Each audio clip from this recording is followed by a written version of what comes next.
Thanks for being here. Subscribe to Cheating Stories Best, so you don't miss new stories. Our story today will be about a wife who, after years of faithful and beautiful marriage, wanted something new. But did she regret it, or on the contrary, was she happy about her decision? That's what we'll find out in our story today. Enjoy watching. Being in jail gives you a lot of time to reflect on your own stupidity. However, I thought of nothing but hatred. I was focused on the hatred I felt for my boss, my soon-to-be ex-wife Carol, and the hatred I felt for myself for being so damn stupid. My name is Michael Arnold, and when I say I was stupid, I mean stupid with a capital S. I was stupid like an ignorant husband who didn't know his wife was cheating on him, and she cheated with the person I hated most in my life, my boss, Jacob Sanders.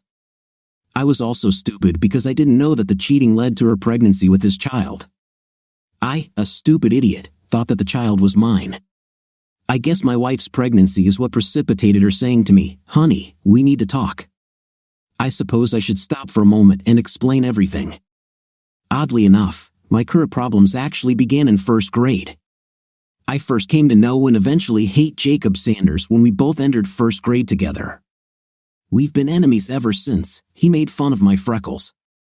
This was the first of many fights. This match ended in a draw because the teacher pulled us away from each other. My nose was broken, and he had a black eye. During our first 8 years of school, Jacob and I averaged fights about 3 times a year, with third grade being the worst. We had 7 fights. However, in 8th grade, we only had 1 fight. For a good reason, I beat the crap out of him. I wanted nothing to do with Jacob and tried to stay away from him, but he wouldn't leave me alone. For some reason, he was jealous of me and constantly tried to outdo me. He tried to get better grades than me in each of our classes. He had a better understanding of science and literature, while I was better at math and history. In other subjects, we were approximately equal. Jacob was pretty good at sports, but I was a little better. However, if I did any sport, Jacob would do the same and try to beat me. The fighting stopped, as I mentioned, after 8th grade when Jacob realized he couldn't beat me. He then started trying to embarrass me or get me into trouble. He almost got me expelled and arrested when we were in high school. It was during my sophomore year that someone broke into the school and spray-painted graffiti in the hallways. The authorities found my student ID next to an empty can in a dumpster. The only thing that saved me was the fact that the day before, I noticed my ID was missing from my wallet and reported it. I knew it was Jacob because I once saw him walk away from my locker after practice as I was getting out of the shower. I decided that he was up to something evil, so I checked everything in the locker. When I got to my wallet, I checked my cash first and then looked through the rest. That's when I noticed my ID was missing. I immediately went to the main office and reported this. One day, Jacob brought a fart toy. He placed the device on the table where I was sitting and activated it. The sound of farts echoed through the classroom, and then Jacob began to hold his nose and wave his hand. "Mike, what did you have for lunch?" he chuckled. The class laughed, but I used an old saying, "Whoever smelled it, dealt it." The class erupted in laughter again, prompting a warning from Miss Wormwood that if Jacob and I continued to disrupt class, we would end up in detention. Being laughed at and then reprimanded by our teacher infuriated Jacob. He blushed brightly but didn't say anything. Apart from trying to get me expelled and maybe even arrested, Jacob's attempts at mischief were the most irritating. For the most part, I didn't care whether he was better than me or not. Apart from the usual teenage insecurities, I was pretty comfortable being who I was. However, there was one area that really excited me, and that was the girls. We were both pretty good looking. However, Jacob's family was wealthy, which gave him an advantage over the girls at school. In 11th grade, he had his own car, and it wasn't an old jalopy. His parents bought him a BMW Z4, which cost $50,000. How could I compete with this? As it turns out, I was pretty enough to get my share of dates. On the other hand, Jacob dated cheerleaders and girls from the crowd. I figured they were out of my league anyway, so I didn't care. However, he was not satisfied with my rare success with girls. He should have tried to rub my nose in his success. If I dated a girl more than once, Jacob would swoop in and start dating that girl, and it didn't take her long to dump me. "I'm doing well. How about you, Michael?" she answered. Pam was great, but she was never arrogant. "I'm doing well," I said, figuring I had nothing to lose. Tell me, would you like to go to prom with me? It's very nice of you to ask, she said kindly, but I'm going with Jacob. Oh, I feigned ignorance. I must have misunderstood because I just heard that Jacob invited Sandy Springer. I must have mixed something up. Yeah, forget I said anything. I'm sure I misheard. I left Pam flustered and talking to herself. Later, I heard that she and Jacob had a big fight. He may have stolen Sandy from me, but I ruined his romance with Pam. It wasn't entirely satisfactory, but it was better than nothing. But later that day, things got much better. Michael, Pam called out to me as I left the school. Hi, Pam, I continued to feign innocence. I'm sorry I upset you earlier. Stop talking nonsense, Michael, Pam's eyes narrowed. I found out that you were in an ongoing relationship with Sandy, and that creep Jacob stole your girlfriend. My ears were on fire. I got caught. Yes, I'm sorry. I was just trying to get back at Jacob. I'm sorry you got caught in the crossfire. Were you serious about taking me to prom? It doesn't matter, I began to say. Never mind. Yes, I would be delighted if I could accompany you to the prom. Good, because I want reaving too, Pam said. And if you play your cards right, it can be a very memorable night. The graduation party was a real event for me. Not only did I take the most beautiful girl in school to prom, but I also made her feel like her prince. Pam was always there for me. I enjoyed the expressions on the other guys' faces. They couldn't believe she was there with me. And I don't know what Jacob thought was going to happen, but it definitely wasn't asking his girlfriend to go out with me. I guess Jacob thought Pam might go to prom as one of the football players' dates, but of course not with me. His eyes nearly popped out of his head when he saw us enter the gym. All night, he tried to get between me and Pam. He tried to get her to leave me and sit at his table. Pam turned him down. He asked her to dance many times, but Pam didn't give him the time of day. I really felt sorry for Sandy because she realized that Jacob was using her. Sandy finally stopped crying and asked her parents to pick her up. I still feel a little awkward about it even now, but she made her choice and had to live with it. After prom, Jacob was still trying to get Pam away from me. I was smart enough to realize that I was playing the part of Cinderella, and by tomorrow, Pam would probably be back with Jacob. But tonight, I was going to play my part to the best of my ability. And that led me to a local motel where I had proximity with the most beautiful girl in school. When I dropped Pam off, she gave me a big kiss and told me what a great guy I was. I went home floating on a cloud. But as I expected, by the following Monday, Pam and Jacob were a couple again. Still, I smirked at Jacob every time he passed me in the hallway. Graduation arrived, and most of us headed off to our chosen colleges. I was sad to leave my hometown, and I was afraid of the unknown. But I wasn't sad to leave Jacob forever, or so I thought.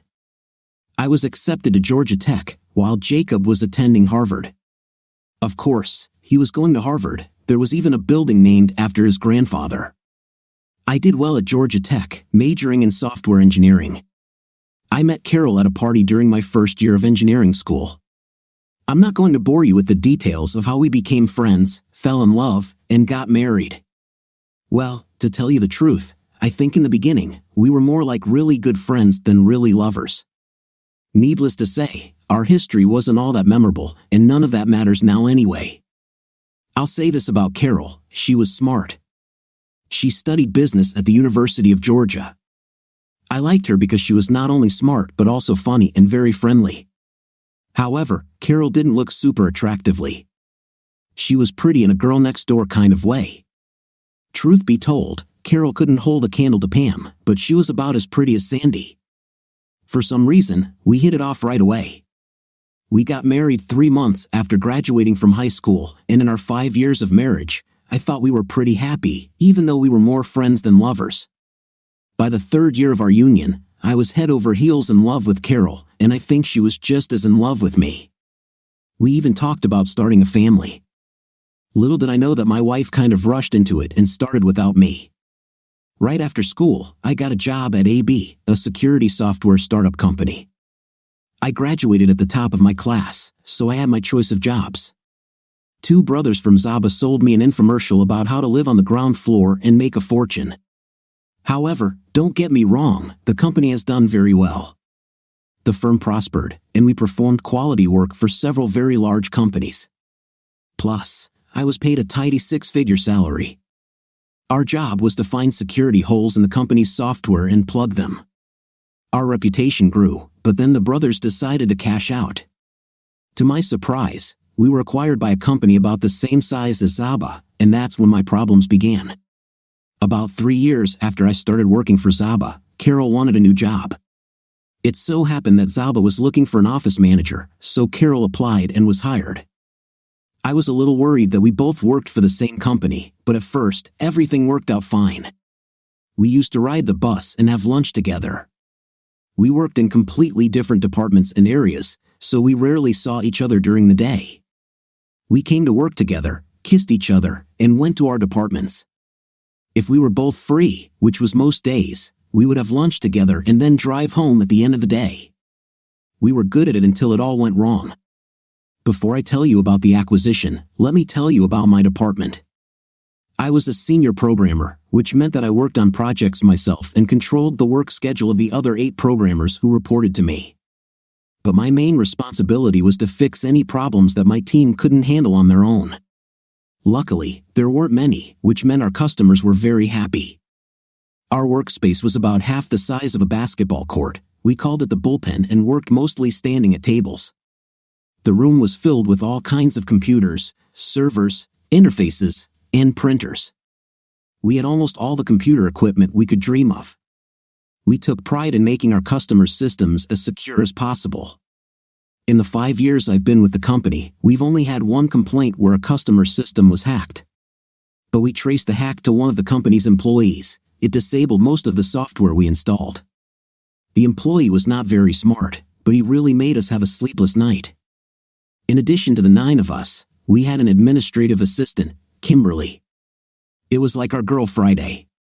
She prepared any correspondence or memos we needed, kept track of our supplies, and made sure we never ran out of anything. Kimberly also prepared our monthly statements and tracked billing times. Oddly enough, at first, most of our work was done with pencil and paper.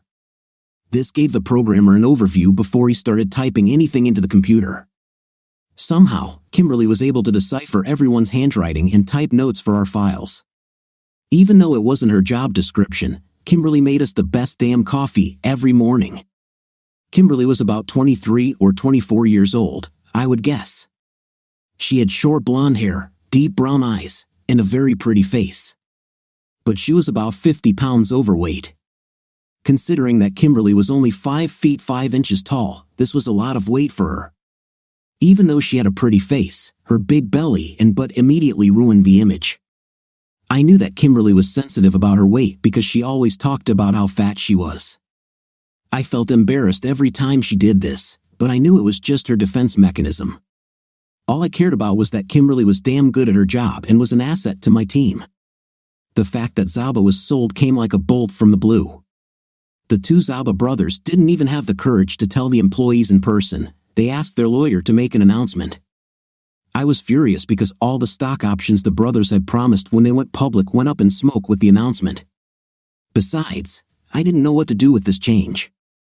Carol was just as upset and confused by the news as I was, but she was the one who convinced me to stay the course until we saw what the new owners would do. They sent a senior vice president to oversee the transition. At first, he concentrated on the main office. When I joined the firm, Zaba's employee count had grown from 5 to more than 150. From what I heard, the person at the new corporate headquarters was supposed to start in the accounting department, then work his way through the entire company. Not even 2 days later, I learned that the vice president reviewing Zaba's security software was none other than Jacob Sanders. However, at the same time, I learned that Jacob was leading the transition process. I also learned that our pay scale would be aligned with the parent company. My salary would be increased by $35,000, and Carol's salary would be increased by $115,000.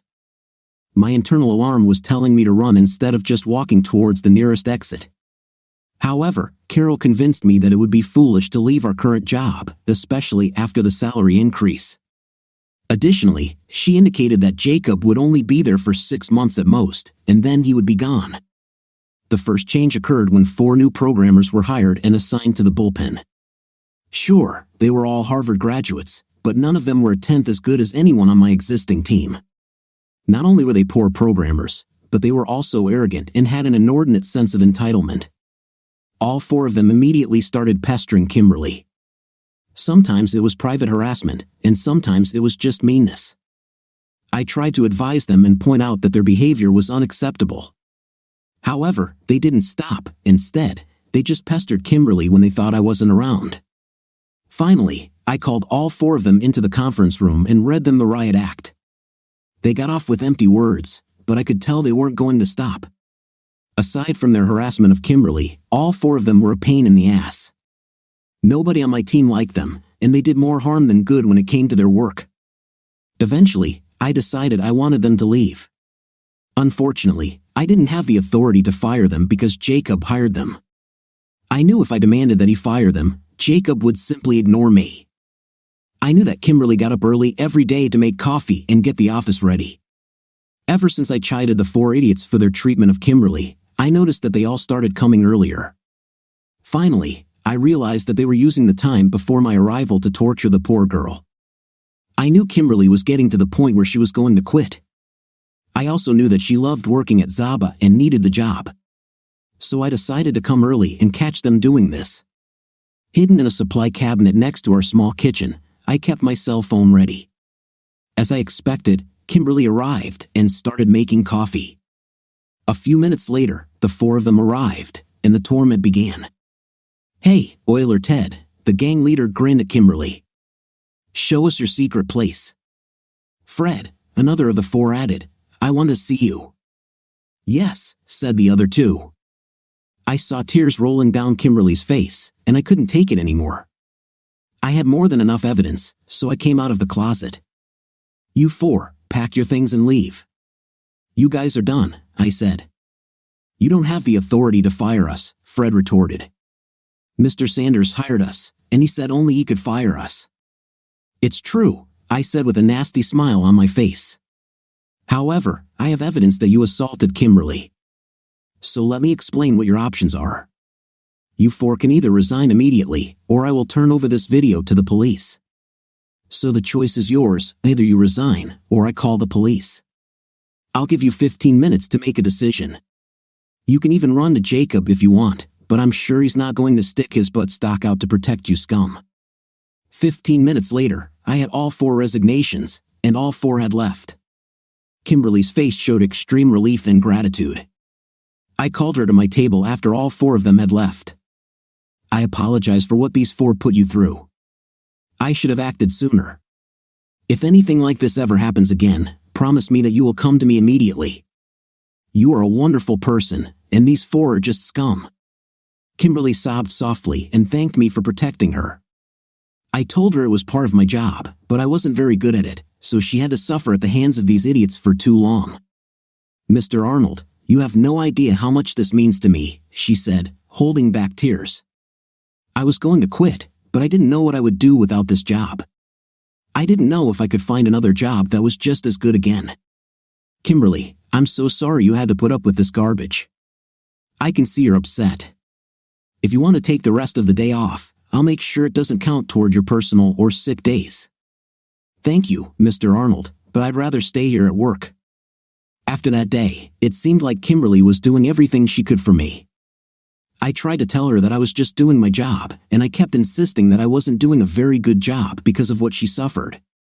Of course, I was called into Jacob's office as soon as he learned that I had forced his programmers to resign. "I want these programmers hired again," he demanded as soon as I crossed the threshold of his office. "This won't happen," I said decisively. "I have evidence that these 4 assaulted and abused our department's administrative assistant. If you want to hire them back, go ahead, but I can guarantee that a lawsuit will be filed against all 4 of them, the parent company, and you." "I don't think your bosses would think too highly of it," Jacob glared at me, but then smiled and relented. He tried to pretend he didn't know all the details, but that night I realized that he was lying. Carol came home and attacked me for being antagonistic to Jacob. She thought I was a jerk for threatening our boss. At that moment, I should have known what Jacob was up to because my gut was screaming danger. But when everything returned to normal at home, I brushed off the incident. At the end of the day, I still believed that Carol loved me and only me. If I had listened to my intuition, I might not be in prison now. But I was stupid and allowed Jacob and my wife to lull me into a false sense of well-being. In 2 months of merging, nothing had changed between Carol and me. I found out that the company that acquired us was called UN Software. They were about the same size as us, but mostly had government contracts. Zaba gave them the opportunity to enter the commercial market. No, Jacob's father did not own the company. His family's fortune was made in the pipe and electrical wiring industry. However, Jacob's father sold the business while Jacob was still in college. I could say a lot of nasty things about Jacob, but I couldn't say he was incompetent. In fact, he did a great job of bringing the two companies together. He even convinced the board to keep the Zaba name because it had a better reputation. What I didn't know was that Jacob had completed his job of merging the two companies in 8 weeks. After that, he launched the process of seducing my gullible wife in full force. Just like Sandy in high school, Jacob was able to win over Carol, despite my warnings about him. Carol seemed fascinated by him and constantly commented on what a great job he was doing. I kept warning her about Jacob, but she just told me I was jealous. 4 months into her transition, Carol announced she was pregnant. I was in seventh heaven. However, our intimate life was faltering. This went from 3 times a week to once every 2 weeks. I chalked it up to Carol being pregnant. Then our lunches together stopped, and finally, Carol stopped going to work with me. The culmination of all this was the conversation Carol stopped me one morning before I left for work. I was a little surprised to find that she was still at home since lately she had been leaving at least an hour before me. "Michael, we need to talk," she said, motioning for me to sit on the couch. I sat down as asked, confused by what was so important that we had to discuss it early in the morning. However, what Carol told me rocked my whole world. "I'm so sorry to have to tell you this," Carol said with a hard look in her eyes, "but I fell in love with Jacob, and he fell in love with me." I just looked at her for a long time. I studied her face, and what I realized was that she had no regrets. Finally, I exploded. "Are you out of your mind? I told you Jacob is an opportunist, and he will try to drive a wedge between us. I can't believe you fell for his complete. He's not an angel, Carol." Carol flushed. "He's a kind and loving man. He understands me, and that's something you never had." I felt my soul breaking with every word Carol said. At this point, I was desperate, so I chose something that I hoped would bring her to her senses. "What about our unborn child?" I asked quietly. "Doesn't this mean anything to you?" "The baby is not yours," Carol said with a forced smile. I was stunned by her statement. "It's a lie." "No, that's not true," I said. "We didn't have intimacy for 2 weeks when I got pregnant," Carol explained. Now I was beside myself with rage. "You lying. You slept with that piece of... This is my body, and I can do whatever I want with it," she shouted at me. Devastation is not even the word to describe what I felt. But my father once advised me to never show a woman that she has hurt you. Maintaining my composure was the hardest thing I've ever had to do. But I was able to restrain myself and grin at her. "You said Jacob understands you in a way I never did," I said with a forced laugh. "You're right. He understands. He understands that you're a stupid, gullible. God, you're so stupid. But you know what? You deserve each other. He's an... And you're a... Michael." Carol raged. "No, this will never happen again," I said calmly. "But just so you know, I'm not moving out of this house." "We'll see about that." Carol turned and headed to the bedroom. What a nightmare I found myself in. Finding out that my loving wife had been cheating on me with Jacob all this time was too much for me to bear. I wanted to beat the crap out of her, but I just didn't have the heart to hit the woman. Jacob, on the other hand, I had no doubts about. I cried all the way to work, but eventually, I pulled myself together. Well, this is all an outright lie. I was filled with pure rage. Along the way, I decided that I would resign and beat the crap out of Jacob, but not necessarily in that order. I ran into Jacob as he walked through the company's front door. He didn't seem at all alarmed to see me and grinned at me. The thought crossed my mind that it would be so much like Carol to take it upon herself to drop her little bomb on me without consulting Jacob. She was very independent. Jacob, on the other hand, I suspected had no intention of telling me about the baby until it was born. Then he took both my wife and newborn child at the same time. This would be his final victory over me. Rage filled me as I approached him. He just kept grinning. At that moment, I exploded and punched him in the nose and then in the mouth. I gave him 2 hard punches to the groin, and as he started to fall, I uppercut him. I left him curled up in front of the door as the guards rushed to help. I later learned that he had lost 3 teeth in addition to a broken nose. He also suffered a ruptured genital organ. I didn't come out completely unscathed as I broke 2 fingers on my left hand. I headed to the bullpen and began packing all my personal belongings and documents. Kimberly saw me, and I saw the worry and fear on her face. "What's happened?" she asked with genuine concern. "Jacob slept with my wife behind my back, and now she's leaving me for him. I just beat the crap out of him, so I guess I'm fired, and even if I don't get fired, I'll quit," I explained. The rest of my staff were shocked to hear what had happened. Not only was my team upset with me, but they were also very worried about their own individual performance. I assured them that what I did would not affect their future work. Once the staff were reassured, and reassured that they wouldn't get hurt because of my stupidity, I went back to packing my things. But I never finished because the police arrived, and I was arrested. I expected this to be my fate, but I didn't expect it to happen so soon. Once I was handcuffed, I asked Kimberly if she would gather the rest of my belongings and take them home with her. After I was photographed, fingerprinted, and given paper towels to dry my fingers, I was allowed to make a phone call. But I didn't know who to call. My parents went on a cruise, and they also lived 2,000 miles away in San Diego, while I lived in Nashville. I certainly wasn't going to call Carol.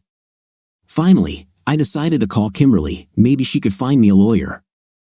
However, when I called Zaba, the receptionist told me that Kimberly was gone for the day. After that, I didn't know what to do, so I just sat in my cell, either angry as hell or wondering how I could get my wife back. One thought continued to rage in my head: how could Carol betray me in such a cold and heartless way? Then the thought of revenge overshadowed everything else. As the day dragged on and I languished in prison, I began to realize that Jacob already had a plan. My problems were just beginning. I know Jacob didn't expect the beating he received today. However, I was convinced that Jacob expected me to attack him as soon as I discovered his betrayal. Only he believed that he could do this at any time and place of his choosing. At about 4 o'clock in the afternoon, I was brought before the judge to face charges. I was assigned a public defender because I did not have a lawyer. To my horror, he looked like a teenager with a bad complexion. Not only did my lawyer look like a child, but he also seemed to know nothing about me or my case. He quickly tried to read the file. When the judge got angry at him, he barked, "Lawyer, will your client plead guilty or not guilty?" The kid looked at me like a deer staring in the headlights. So, I intervened and firmly stated, "Not guilty." "Thank God," the judge said. "Bail is set at $25,000 cash or check." I carried almost no cash and did not carry blank checks with me, so I looked up at the judge. "Sorry, Your Honor, but I don't have much cash, and I don't carry blank checks. Is there any way I could contact a bail bondsman?" "My secretary will help you with this, and she will let you know when your court date is set," he said. But before he could name the next thing, I heard a voice behind me. "I'll post bail for him," Kimberly said, waving a checkbook. I was stunned to see her in the courtroom and very touched that she cared enough to come and help me. "I'll give you your money back as soon as I can get to the ATM," I assured Kimberly. "I'm not worried about it," she said quietly, looking at my swollen hand. "This is very painful. In the grand scheme of things, it doesn't even compare to the pain of Carol's betrayal." "Anyway, boss," Kimberly said, looking me in the eyes, "I think your wife is very stupid. She made a huge mistake by trading you for Jacob." "Thank you, that's very kind of you," I replied, smiling at my administrative assistant. At that moment, a young man stood in front of me. "Are you Michael Arnold?" he asked. When I said yes, He handed me an envelope and said, "You've been served." I suppose I shouldn't have been surprised, but the speed with which I was handed the documents left no doubt that Jacob and Carol had been planning this for some time. It was just another blow to my heart. "Let's get something to eat after I withdraw some cash from the ATM," I said dejectedly. However, when I tried to access my account, I was denied. I called the bank, and they told me that all my accounts were frozen. This will remain in effect until the court overturns it. Yes, now I know that you can petition the court for relief from a complete freeze on your assets, but I didn't know that then. I also found out that my other savings account was frozen, and my credit cards were canceled. A quick check of my wallet revealed that I had $126 plus a $100 bill tucked into one of the folds. Apparently, Carol and Jacob froze all my money. "I'm not sure what I'm going to do, but at least I can buy you dinner," I told Kimberly. "No, it's not like that," Kimberly protested. "You come to my house, and I'll cook dinner for us." I had to admit that I liked Kimberly's suggestion. It didn't make sense for me to spend what little money I had on dining out. We stopped at Zaba, picked up my car, and I followed Kimberly to her apartment. I couldn't believe how helpful this woman was to me. I mean, she was just a work colleague. I was going to give her every last cent and more as soon as I could sort out my finances. At dinner, I was really depressed. Not only because of the betrayal, but my 2 fingers hurt like hell. I put ice on them as soon as I got to Kimberly's, but they still hurt. After watching me wince in pain, Kimberly finally pulled out a bottle of Percocet she had bought for a root canal. I took one of these, and within half an hour, the pain had subsided significantly. "I still can't believe they did this to me, this number," I complained. "I completely screwed up, got glued and covered in tattoos. I can't even think about getting revenge on Jacob or Carol right now because it will definitely come back to me like a boomerang. But someday I'll pay those 2 jerks back in full." "Mr. Arnold," Kimberly said in a soft voice. "Please call me Michael," I insisted. "I'm not your boss anymore. But besides, what you did for me today makes you a very good friend." Kimberly smiled and continued, "Michael, my mother cheated on my father and left him for another man. I had to live with her, and I hated her every minute. Her lover was a fool, just like Jacob. He was never married to my mother, but they lived together for 10 years before he found someone younger to run away with. My father was bitter and tried to take revenge on my mother for many years. He was imprisoned several times and eventually died a broken man. Don't waste your life trying to get revenge." In the end, my father told me that he really regrets letting my mother's betrayal ruin him. He wishes he could just move on and forget. Today, my mom lives alone in the nursing home, where she struggles with respiratory problems caused by years of smoking. I visit her once a week, although I still don't like her very much. And every week, I have to listen to her lament about what a mistake she made by leaving my father. So please, don't waste your life trying to get revenge. I told her she was probably right. However, at that moment, I had no intention of letting these treacherous jerks off the hook. The anger was still bubbling under the surface, and I wanted my pound of flesh. After I helped wash the dishes, I told Kimberly that I needed to go and find a cheap motel. Her reaction was immediate. "No, you don't have to do that. You can spend the night here. I have a spare bedroom, and you're welcome to it," Kimberly said. "Kimberly, you were the only ray of sunshine in the hole that is now my life." "I can't force myself on you anymore," I replied. "First of all, this is not an imposition," she insisted. "Secondly, if you sleep here, I can go to work tomorrow and find out what's going on again." Kimberly made a lot more sense than I did, so I accepted her invitation. Around mid-morning the next day, Kimberly called me to tell me that I had indeed been fired. She then told me to turn on her computer and type out an email instructing HR to send my latest check to her address. Shirley, the head of HR, wasn't sure if the company was required to pay for my vacation and sick leave, but she felt it should still be stated in the letter. "But the courts froze all my money," I pointed out. Shirley told me the court order only applies to bank accounts, so deliver the letter quickly before Jacob or Carol realize what you're doing, Kimberly said.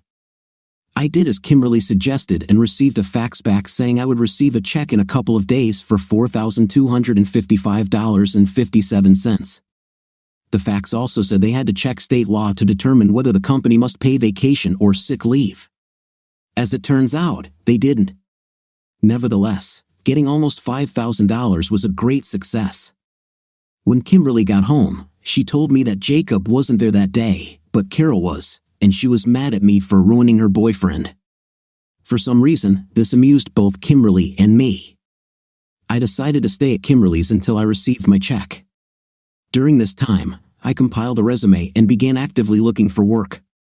I quickly discovered that Jacob and Carol had blacklisted me. Since I worked in cybersecurity, no one would take a chance on me if I had a criminal charge hanging over my head. When my check arrived, I gave it to Kimberly, and she deposited it into her account. I didn't want to risk opening a new account only to have it frozen too. When I told Kimberly that I would stop bothering her and get my own apartment, she was upset. Kimberly pointed out that I probably couldn't even rent a doghouse without a checking account. Plus, if they checked my credit score right now, it would probably show that I'm in financial trouble. Listen, please, just stay here until you get a new job, she urged me. In the meantime, you can find a lawyer. In the end, I agreed. The lawyer I hired helped me when I paid him a fee of $2,000. However, it was money well spent because he immediately went to court to allow me access to a reasonable amount of money from our checking and savings accounts. The courts allowed me to spend enough to provide a minimum lifestyle. This, of course, included paying my lawyer. I had been at Kimberly's apartment for 8 days and thought it was time to leave, so I found an apartment in her complex and paid the required deposit for it. That Saturday, Kimberly helped me buy minimal furniture for my new home. I also invited her to dinner, which I promised. Kimberly wanted to go to the Olive Garden, which I also like.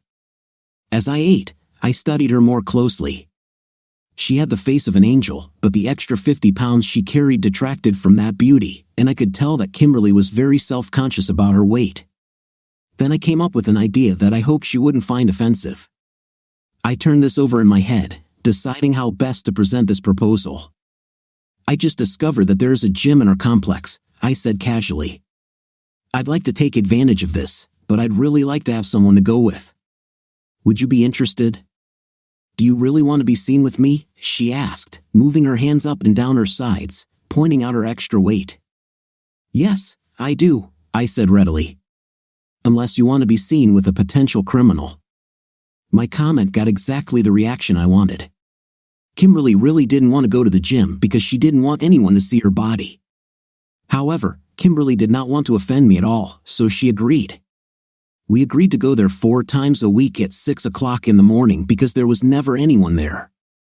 After the first week, Kimberly realized that she didn't have to worry about being embarrassed and began to enjoy the sessions. I kept looking for work, but no one in the security software business was interested in me, at least until my case is considered. In talking with my lawyer, I learned that there was a high probability that I would be found guilty of assault. Yet, he was secretive. He never told me what to say or lie. However, he said that if I had gone into a blind rage over my boss and wife's infidelity, that might have been a mitigating factor. And if I couldn't remember what actually happened, the court would certainly have to consider that too. On the day of my trial, Kimberly took time off from work and came with me. I really appreciated her support. When my lawyer learned that Judge Parker would be the presiding judge, he convinced me to petition for a writ of habeas corpus. This is where the judge makes the decision, not the jury. My lawyer explained that this would make the judge happy, and besides, Judge Parker hated cheaters. The prosecutor presented 3 witnesses to the alleged attack. They talked about what they saw and heard. My lawyer cross-examined them, getting them all to admit that they didn't see the fight start or hear me threaten Jacob. They couldn't even say categorically that Mr. Sanders didn't throw the first punch.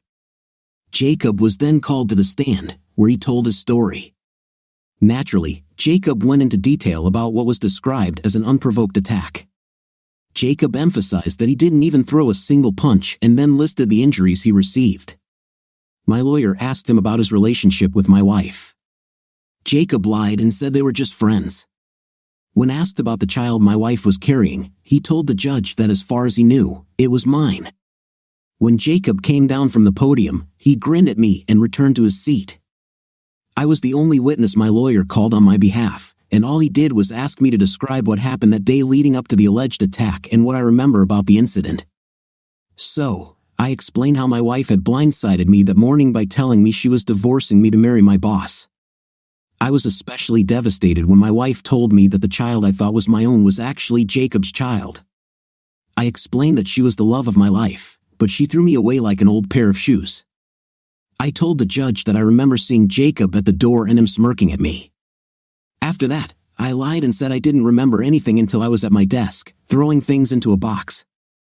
The prosecutor tried to confuse me with my memories. He kept trying to get back to the timeline.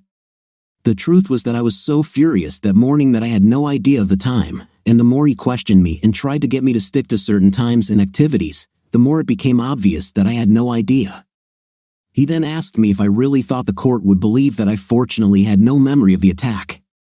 I told him that on the way to work, I had a bad headache and saw flashes of light, which was actually true. I repeated that all I remembered was Jacob smirking at me. He then asked me if I knew for sure that the child my wife was carrying was Jacob's. I replied that all I could tell him was what my wife said. Carol didn't show up in court because no one bothered to subpoena her. My lawyer told me that he thought my wife would be a wild card, that he didn't want to touch. I'm guessing the prosecutor felt the same way. After I finished, the judge retired to his office to discuss his verdict but returned 10 minutes later. "It is clear to me," said Judge Parker, "that Mr. Arnold was betrayed in the most cowardly and shameful manner. I believe that this shock to his nervous system resulted in a serious mental disorder. I believe that Mr. Arnold was temporarily insane and therefore I believe him innocent." "It's outrageous." Jacob roared from his seat before Judge Parker brought down his gavel with force, threatening to hold Jacob accountable for contempt of court. The sight of Jacob flushed with anger gave me pleasure. Jacob's victory over me had just been dealt a small blow, and yet I just as badly wanted to take revenge on him. However, having just avoided jail time, I would have to put any thoughts of revenge on hold for the foreseeable future. Besides, I had no idea how to retaliate against one of them. Jacob was waiting for me outside the courtroom. I toyed with the idea of trying to encourage him to attack me, but I wasn't sure how this would turn out, so I just called the bailiff.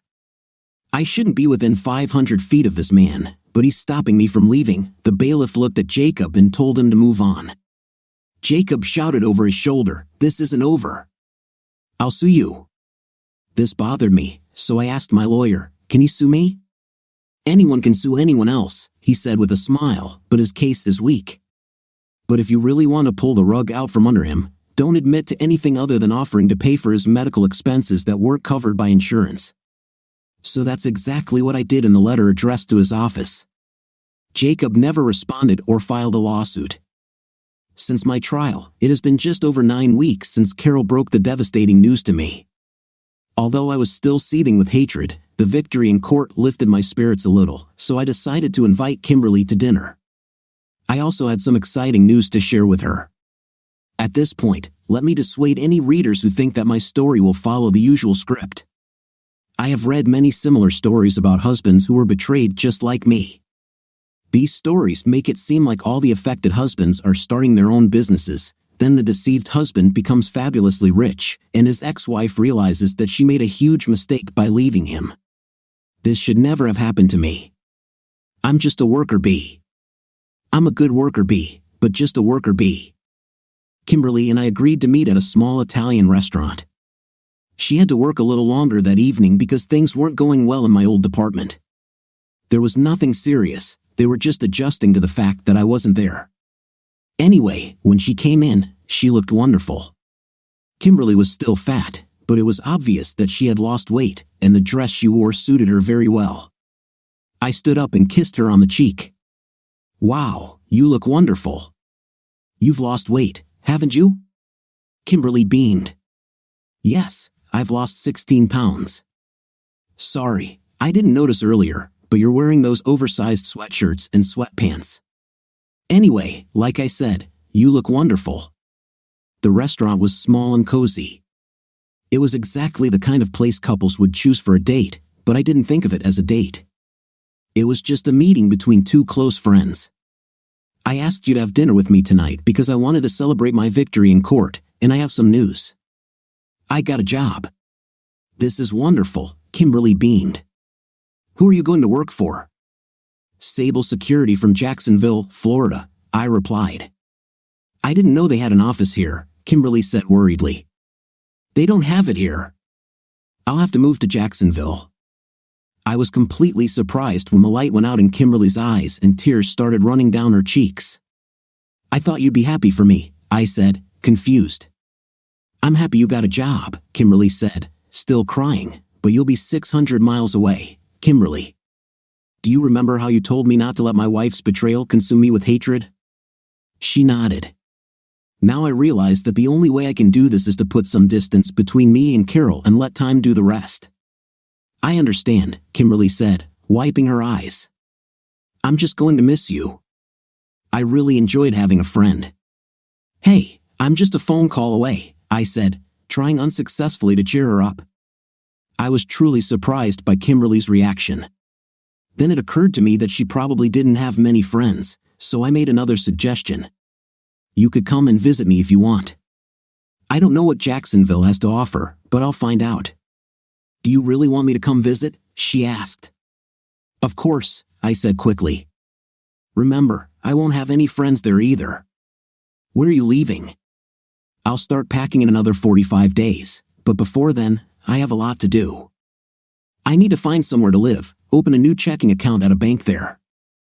I also have to take a lie detector test, get fingerprinted, and pass a pill test. I figure it will take at least 2 trips there to get it all done. After this, her mood improved somewhat, but I noticed that Kimberly was not eating very much. I thought she was still a little upset. In fact, as the time approached for me to leave, Kimberly became sadder every day. She seemed to be hoping for something more between us. I have to admit that this confused me because I felt that Kimberly could do much better than me.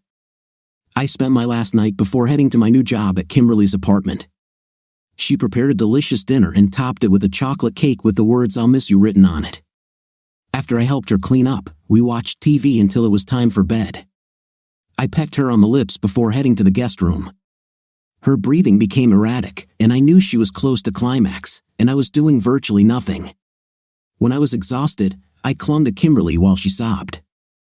I was worried that maybe I had hurt her or she was angry that I had taken advantage of her or something like that. What's wrong, Kimberly? I asked, almost in a panic. Did I hurt you? No, I'm just so happy, Kimberly said, resting her head on my chest. I was indulging in the pleasures with 5 or 6 men before, but this is the first time I've made love. Thank you. We lay there for several long minutes before Kimberly slipped out of my bed. She took 2 steps towards the door and then came back to me. She leaned over and kissed me. Will you sleep with me in my bed tonight? I was more than happy to oblige if for no other reason than that my bed was soaking wet. Besides, being in bed with Kimberly seemed like the perfect way to spend my last night in the city. I have never seen more pure pleasure and tenderness on a person's face than on Kimberly's face that morning. Afterwards, we took a shower together, and it was there that I realized that Kimberly was about 3/4 of the way to becoming a cold-blooded fox. She was already way out of my league, but I will cherish this night for the rest of my life. After breakfast, I checked my car one last time to make sure I had everything. Then I turned to Kimberly and kissed her. She responded with perhaps the most passionate kiss I've ever received. Then, unfortunately, it was time for me to leave. As my car pulled away, I looked in the rearview mirror and saw Kimberly sit down on the curb. She covered her head with her hands and began to sob. I desperately didn't want to leave her, but I knew it was for the best. I was still in love with Carol, and therefore I was damaged goods. It was kind of funny though because I wasn't thinking about revenge anymore. I just had a deep sadness deep in my heart. Jacksonville was a fascinating city, but I didn't get to see much of it. I jumped into my new job with both feet. I worked long hours not only to keep myself busy but also because it helped me forget about Carol. I kept in touch with Kimberly, and she always seemed so excited when she heard from me and so sad when our phone conversation ended. It was from her that I heard the news that I was so afraid of. Carol and Jacob got married about a month after their divorce was finalized. I also learned that Carol had a baby girl. For some reason, this news didn't bother me as much. Perhaps I was beginning to recover from the pain and humiliation. It is true that I rarely have sleepless nights now. I also rarely woke up in the morning depressed because Carol wasn't with me in bed. Kimberly came and spent 4 days with me in March. Since we hadn't seen each other for some time, we weren't sure about our relationship. We kind of danced around the topic of intimacy and didn't sleep together until the last 2 nights. But then it was almost as intense as that first time. Only this time, I had rubber products on hand. Maybe 4 dozen is overly optimistic, but I actually used 6 of them over those 2 nights. About a year after that, I was told that I could hire an administrative assistant for my team. Sable Security was much larger than my old company. While Zaba had 1 team dedicated to cybersecurity, we had 6. And over that year, I went from being a simple member of 1 team to its leader. Since the decision about who to hire was mine, I immediately called Kimberly. I barely had time to explain the job to her before she said she wanted it. When I met Kimberly at the airport, my breath caught as I predicted she was great. I saw the man's head turn sharply as she exited the passenger compartment, but all she wanted to do was get to me. She threw herself into my arms and kissed me with a passion that made my knees buckle. The plan was for Kimberly to stay with me until she found her own apartment. I figured it would only take about a week, but the search dragged on week after week. There was something wrong with every apartment she inspected. I didn't complain because Kimberly and I slept in the same bed. It's funny that during the year and a half that I spent in Jacksonville, I continued to think about Carol less and less, and when Kimberly appeared, I stopped thinking about her altogether. However, I knew Kimberly would eventually move out, and I dreaded that day. 5 weeks later, I asked Kimberly about the situation with her apartment, and she started crying. I was completely dumbfounded. I knew I made her cry, but for the life of me, I didn't know why. Sorry, I apologized. Did I say something wrong? Do you want me to leave? Kimberly asked timidly. Hell no, I said decisively. I would like you to stay forever, but I know that one day you will want to leave. I just need a little time to prepare.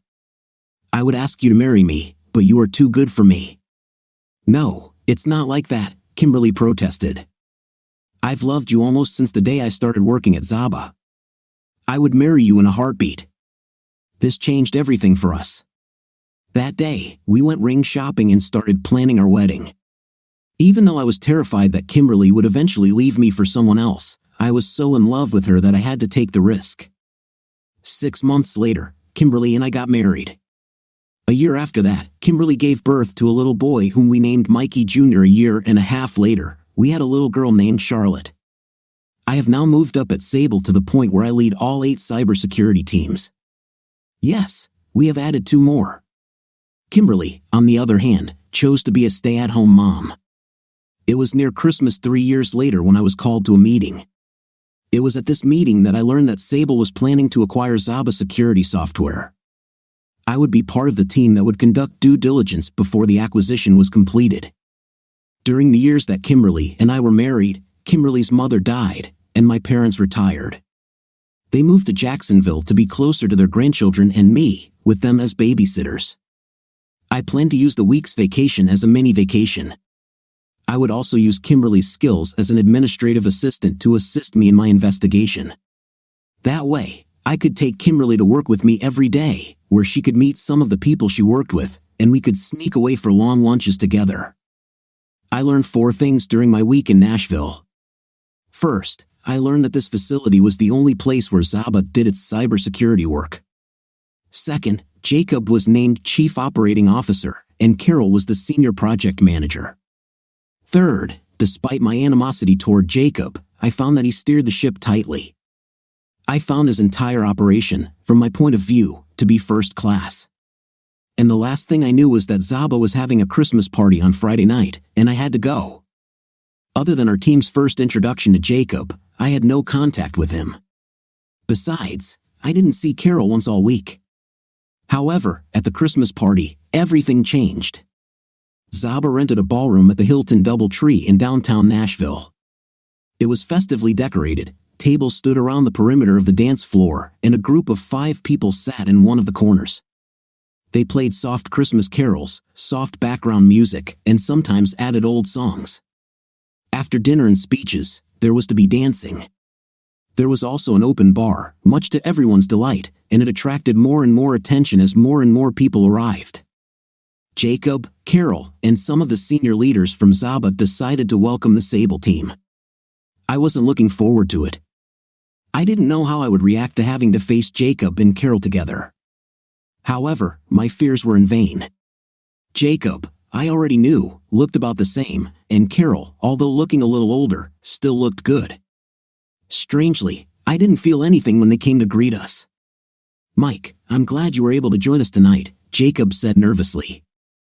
"I hope our past differences will not interfere with the acquisition." "Not from me," I assured him. "It's ancient history." "And who is this vision of beauty?" Jacob smiled widely and took Kimberly's hand. "This is my beloved wife, Kimberly," I said, kissing her on the cheek. Jacob's smile fell as he looked at Kimberly and then at me. Kimberly smirked at Jacob. "Don't you remember me, Jacob? I was Michael's administrative assistant when he worked for Zaba, but I traded that to become Michael's wife. It was a huge promotion for me." Jacob's eyes narrowed even more, but he tried to put a smile back on his face. However, it didn't seem sincere. "Of course, it was so long ago. I'm sorry I didn't recognize you." Jacob moved on, but his eyes continued to wander to Kimberly and me. Then Carol slid next to me. "Michael, you look really good," she said, taking my hand, "and your wife is gorgeous.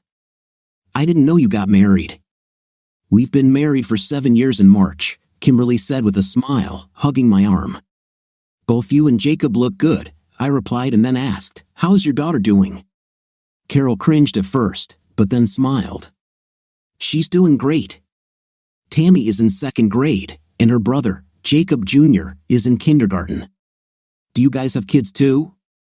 Kimberly answered, "Mikey Jr. is in daycare, and Charlotte is still at home with me. They're both doing well. Thanks for asking."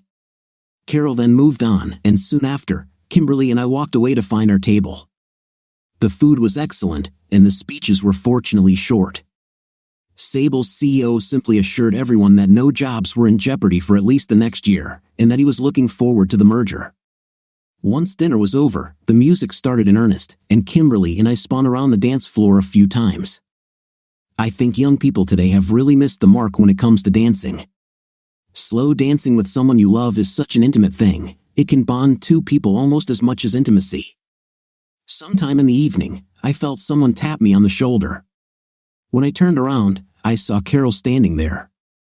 Kimberly turned to see what I was looking at, and her eyes narrowed as she realized it was my ex-wife. Carol smiled sweetly at Kimberly. "Can I ask your husband to dance?" Kimberly looked at me and then smiled at Carol. "Just as long as you remember where to return him."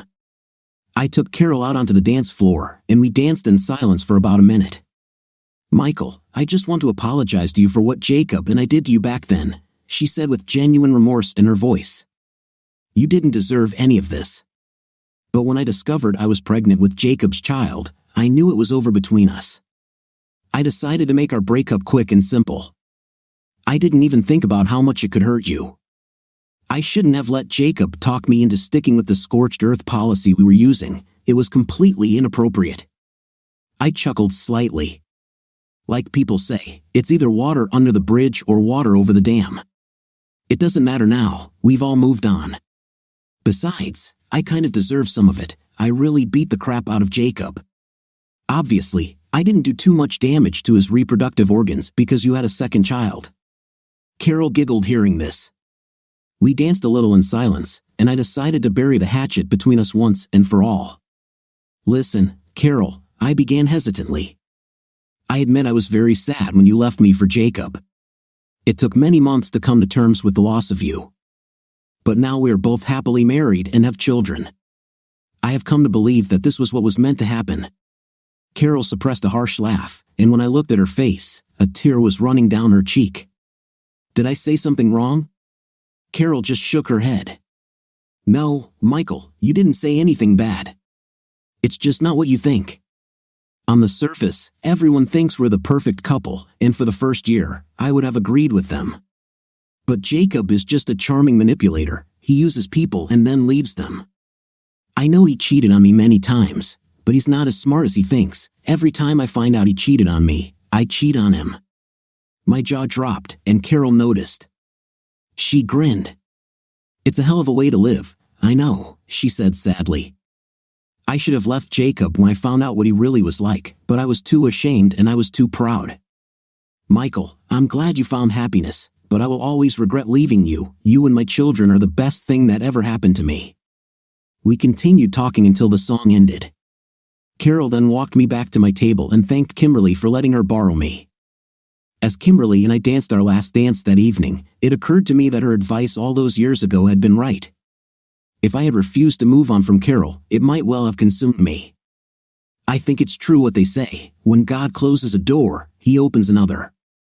When I lost Carol, I was completely devastated, but then God allowed me to find Kimberly, and I can't even imagine life without her. "So, what were you and Carol talking about?" Kimberly finally asked. "Is she trying to win you back?" I laughed and kissed her. "As if she has any chance of doing that, okay?" Kimberly said, resting her head on my shoulder. "Just remember that I am a jealous woman who loves one man. I will cut off your, you-know-what, if you ever try to leave me."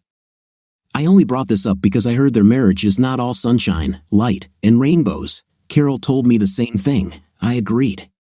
But I think they'll stay together for the sake of the kids. After the kids are grown, I wouldn't bet on this marriage surviving. What a sad way to live.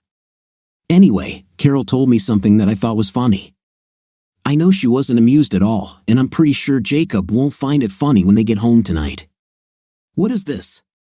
Carol was standing behind her husband, and he didn't realize she was there. "Jacob was looking at you when he said that. Michael has won again. What do you think of our story today? As far as I'm concerned, no female traitor is worth your nerves and oppression. Forget such people and find your happiness as our protagonist did. I am very happy for him, because after all the experience, he found a place in his heart for love and trust in a new, beautiful lady. Thank you for staying with us. Until new videos.